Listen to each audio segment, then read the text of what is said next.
Assalamualaikum warahmatullahi wabarakatuh. Halo bunda-bunda semua, bagaimana nih kabarnya? Nah, di kesempatan kali ini saya akan menjelaskan mengenai diabetes gestasional pada ibu hamil. Sebelum itu, tak kenal maka tak sayang. Perkenalkan, nama saya Rida Putri Gunawan Siregar dengan BP 3027 dari Program Studi Ilmu Kesehatan Masyarakat, Fakultas Kesehatan Masyarakat, Universitas Andalas. Nah, seperti kita tahu nih, pada masa-masa kehamilan ini bisa terjadi beberapa permasalahan. Salah satunya adalah diabetes gestasional ini.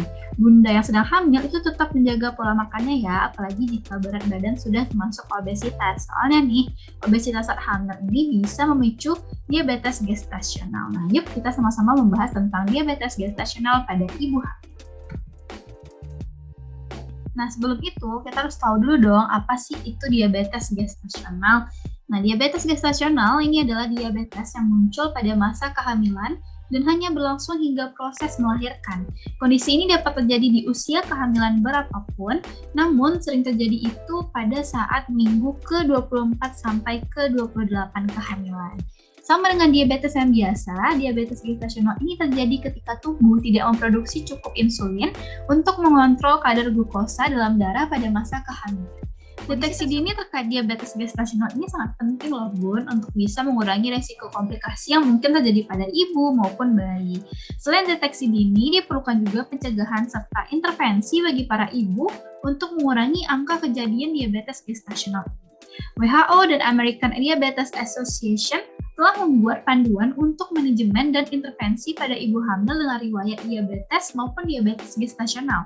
Harapannya ini untuk angka kejadian diabetes pada ibu hamil itu dapat ditekan dan berkurang, serta mobilitas ibu dan anak pun menurun.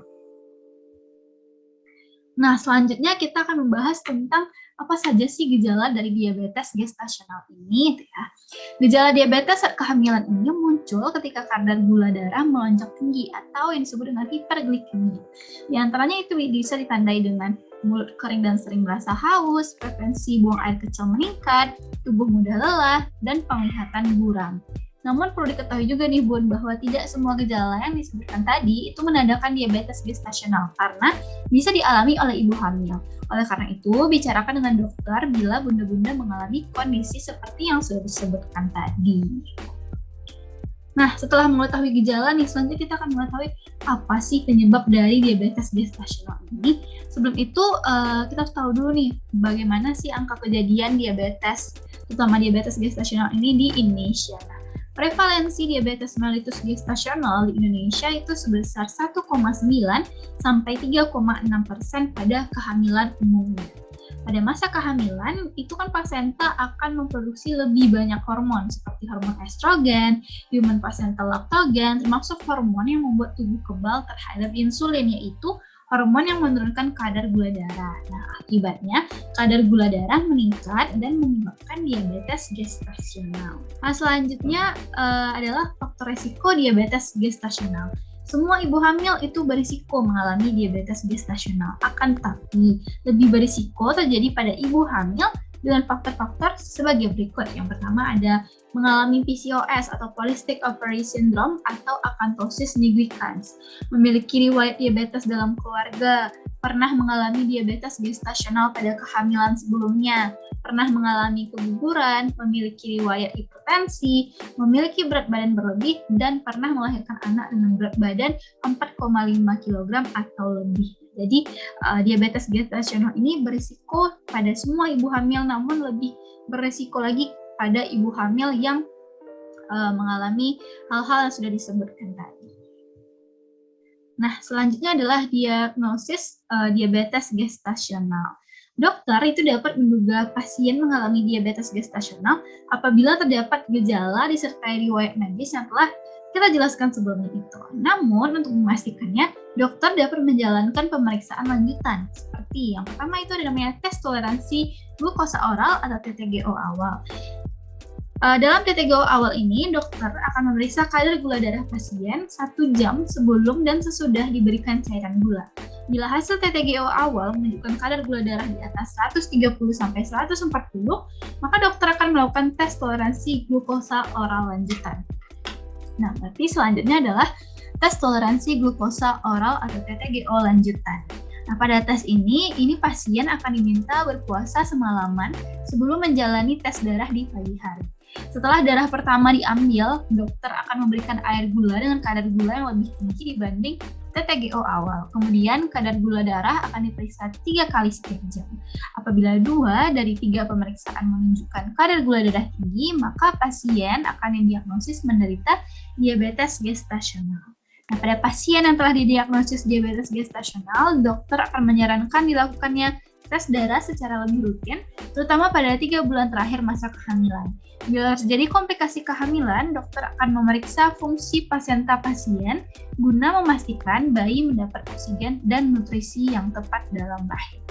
Dokter juga akan kembali menjalankan tes darah setelah pasien melahirkan dan pada 6-12 minggu setelahnya. Untuk memastikan kadar gula darah pasien sudah kembali normal, pasien juga disarankan menjalani tes darah tiap 3 tahun sekali, meskipun kadar gula darah sudah kembali normal. Nah, selanjutnya adalah komplikasi diabetes gestasional. Jadi, diabetes gestasional ini juga bisa mengakibatkan berbagai komplikasi nih, baik itu kepada ibu maupun kepada bayi. Nah, ada beberapa komplikasi yang dapat terjadi pada bayi saat lahir nih. Seperti yang pertama, itu kelebihan berat badan saat lahir yang disebabkan oleh tingginya kadar gula dalam darah atau disebut dengan makrosomia. Yang kedua itu bisa menjadi lahir prematur yang mengakibatkan bayi kesulitan bernafas atau respiratory distress syndrome. Kondisi ini juga dapat terjadi pada bayi yang lahir prematur. Lalu bisa mengakibatkan lahir dengan gula darah rendah atau hipoglikemia akibat produksi insulin yang tinggi. Nah, kondisi ini dapat mengakibatkan kejang pada bayi, namun dapat ditangani dengan memberinya asupan gula. Lalu yang terakhir itu bisa mengakibatkan risiko mengalami obesitas dan diabetes tipe 2 ketika dewasa. Selain pada bayi, ibu hamil juga berpotensi nih mengalami komplikasi seperti hipertensi dalam kehamilan, hipertensi postpartum, dan preeklamsia yang dapat membahayakan nyawa ibu dan bayi. Ibu hamil juga berisiko terserang diabetes gestasional pada kehamilan berikutnya atau malah terkena diabetes tipe 2. Nah, selanjutnya bagaimana sih pengobatan dari diabetes gestasional ini? Pengobatan diabetes gestasional itu bertujuan untuk mengendalikan kadar gula darah dan mencegah terjadinya komplikasi saat hamil dan melahirkan. Adapun metode pengobatan diabetes gestasional meliputi yang pertama, itu ada pemeriksaan kadar gula darah rutin. Dokter akan menganjurkan pasien memeriksakan darah 4-5 kali sehari, terutama di pagi hari dan tiap selesai makan. Pasien dapat memeriksakan darah secara mandiri menggunakan jarum kecil dan meletakkan darah di cek gula darah. Terus selanjutnya bisa dengan diet sehat. Dokter akan menyarankan pasien untuk banyak mengkonsumsi makanan berserat tinggi seperti buah, sayuran, dan biji-bijian. Pasien juga disarankan untuk membatasi konsumsi makanan manis serta makanan dengan kandungan lemak dan kalori tinggi. Menurunkan berat badan saat sedang hamil ini juga sebenarnya tidak disarankan ya, karena tubuh sedang memerlukan tenaga ekstra. Oleh karena itu, bila ingin menurunkan berat badan, lakukanlah sebelum merencanakan kehamilan. Pola diet juga tidak sama pada setiap pasien. Oleh karena itu, konsultasikanlah dengan dokter mengenai pola diet yang tepat bagi kita masing-masing. Dan yang terakhir bisa dengan olahraga. Olahraga dapat merangsang tubuh memindahkan gula dari darah ke dalam sel untuk diubah menjadi tenaga. Selanjutnya juga tentunya bisa dengan obat-obatan ya. Bila diet sehat dan olahraga belum mampu menurunkan kadar gula darah, dokter akan meresepkan metformin. Bila metformin ini juga tidak efektif atau menimbulkan efek samping parah, maka dokter akan memberikan suntik insulin. Sekitar 10-20% pasien diabetes gestasional memerlukan obat-obatan untuk menormalkan kadar gula darah. Nah, bila kadar gula darah pada ibu hamil tetap tidak terkontrol atau belum juga melahirkan pada usia kehamilan lebih dari 40 minggu, maka dokter dapat memilih melakukan operasi sesar atau induksi untuk mempercepat persalinan. Diabetes gestasional dapat meningkatkan risiko bayi terlahir dengan komplikasi. Oleh karena itu, penting nih untuk benar-benar melakukan konsultasi kehamilan secara rutin agar perkembangan bayi tetap terpantau. Nah, selanjutnya adalah pencegahan diabetes gestasional. Nah, sih caranya atau apa aja sih yang dilakukan supaya bisa terhindar dari diabetes gestasional ini kan. Nah, yang pertama adalah dengan memperbanyak konsumsi makanan sehat dengan serat tinggi nih Bun. Di samping itu juga hindari makanan yang mengandung lemak atau kalori tinggi. Nah, memperbanyak konsumsi makanan sehat dengan serat tinggi ini bisa seperti dengan sayuran dan buah-buahan. Lalu kedua, itu berolahraga secara teratur untuk menjaga kebugaran tubuh sebelum dan saat hamil. Dianjurkan untuk melakukan olahraga ringan hingga sedang seperti berenang, jalan cepat, atau bersepeda. Bila tidak memungkinkan, lakukanlah olahraga singkat namun berkala, seperti bunda-bunda bisa nih berjalan sore bersama suami, sering berjalan kaki, atau melakukan pekerjaan rumah.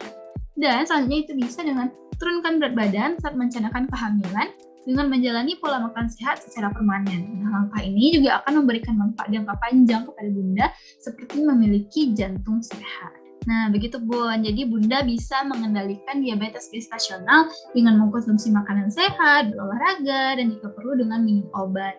Mengontrol gula darah juga dapat mencegah proses persalinan yang sulit.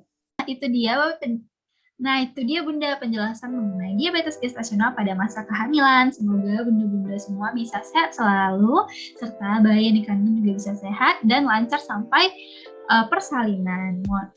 Nah, mungkin sekian yang bisa saya paparkan. Mohon maaf atas segala kesalahan. Assalamualaikum warahmatullahi wabarakatuh. Terima kasih.